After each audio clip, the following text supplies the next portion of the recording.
Hi everyone, welcome to Daily Revelations.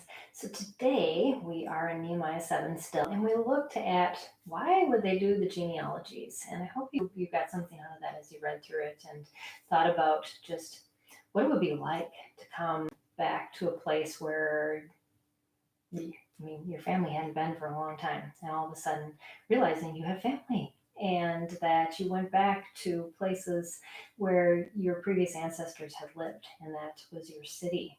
Um, and just what that's about. That's why we go and visit places that where our ancestors came from. And so think about that as you're doing your study today in Nehemiah 7. But what I wanted to talk about today was qualified.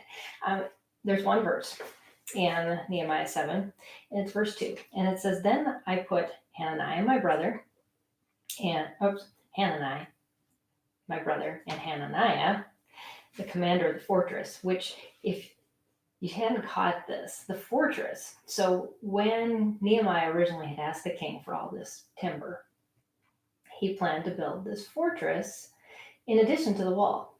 And so Hananiah was the one who was the commander of this fortress where all of because the buildings were basically demolished within the city. And we find that out.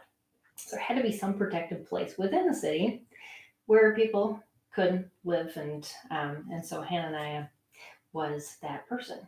And what was his qualification? Well, that he was a faithful man and feared God more than many. Now, what was Nehemiah's brother's qualifications? Well, they aren't explicit in this verse, but I want to remind you that this same brother was the brother who had originally gone back as a captive that came back to Jerusalem. He went all the way back and sought out Nehemiah and pleaded with him to do something about getting the wall rebuilt. So here he had made this tremendous journey twice, just because of his love for his country. And that really stood out. Nehemiah knew that his brother had a heart for seeing Jerusalem protected, and that was a huge qualification. Plus, he had lived with him. He was his brother. And we know a lot about our relatives, don't we? Because we see them at their most vulnerable places. We see how they act when nobody that can judge them is looking. Family usually is judgmental anyways, or they're just comfortable. And so we end up being who we really are around them. And so Hananiah had an insight into his brother's life and what he had seen. Nehemiah had seen that in his brother. And then in Hananiah, he watched how this man led and feared God and knew that through the tests of all the things that had been going on, this was someone who was qualified. Qualifications aren't what we call qualifications. Everything about your resume. I was just helping my son put his resume together as he is now making a job change. And, that's the surface stuff. That doesn't say who we are, what our character is, who we are down deep, what we're going to do when things get tough. Are you the type of person who will stand up, who will run away? Those are the types of things that you aren't going to see on a resume. We can have all of our accolades, our degrees.